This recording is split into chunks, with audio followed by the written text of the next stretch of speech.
Okay guys, today we're going to talk about the 1" or 25mm e-collar mount. Now obviously 1" 25mm, this is not going to be for your 3/4 inch or your 19mm straps, so please make sure that you measure up your e-collars properly. So the purpose of the e-collar mount obviously is so that you can change out a variety of different e-collars to be on a more convenient platform. Most e-collars operate on that pin system like a standard belt would, which can be a little inconvenient, a bit slow to put on and to take off, and in some technical situations that's not going to suit. So what the e-collar mount does is it allows you to put on the e-collar on a system that can snap on and off the dog nice and quick, and it has a fair bit of adjustment as well as bungees so that it can be nice and snug or it can be a little bit loose, and it's going to allow that breathing room which isn't going to cause excessive discomfort.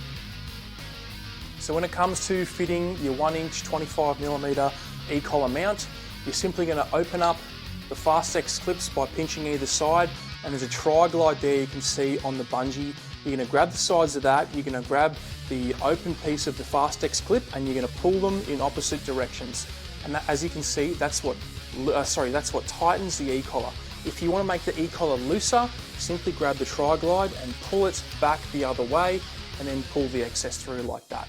So when it comes to fitting it on your dog, same as always, I like to go a little bit looser to start and then you can pull it in from there and adjust. So place it on your dog. I like to have the buckle up the top next to me so I can do my adjustment. Okay, so if you notice that it's a little bit too loose, obviously you want it to be a bit tighter, grab the tri-glide here, grab the clip there, and you're going to pull them in opposite directions like this, and that's going to tighten it a little bit. Give it a bit of a move around, make sure it can still move a little bit, because what you want to allow for is a bit of breathing and expanding in the dog's neck, especially when they're in a bit of hunt drive or they're doing some sort of high intensity activity like bite work or being back tied, for example. So allow for that when you do your sizing and your fitting. Okay, so let's go over how we're going to actually attach an e-collar to the 1" 25mm e-collar strap. So first you're going to want to separate two top pieces. You can see there's two bits of Velcro that attach to each other. You're going to separate those and you're going to open up the inside Velcro pieces like this. Now this particular style is very similar to other e-collars like the Garmin, for example. You're going to have two wings on either side with a bit of an opening. Double check your e-collar, make sure that it is 25mm or 1".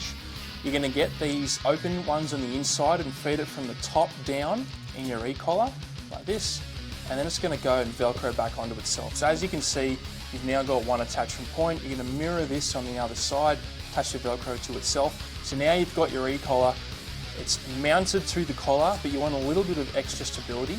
So you're going to get your male Velcro and you're going to feed it through the top. If there's a space for that, you can feed it through. If not, you're just going to lay it over the top.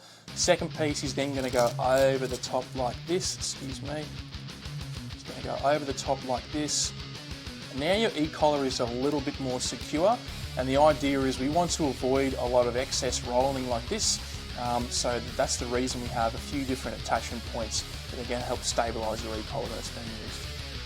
So there you go guys, that's the 1" 25mm e-collar mount. Obviously designed so that you can have a much more ergonomical and easy to use e-collar mount that you can take off and on a lot faster, and you're not going to have to worry about mucking around with pins and buckles. It's going to take you a lot longer than it should in a situation where you potentially need speed and accuracy.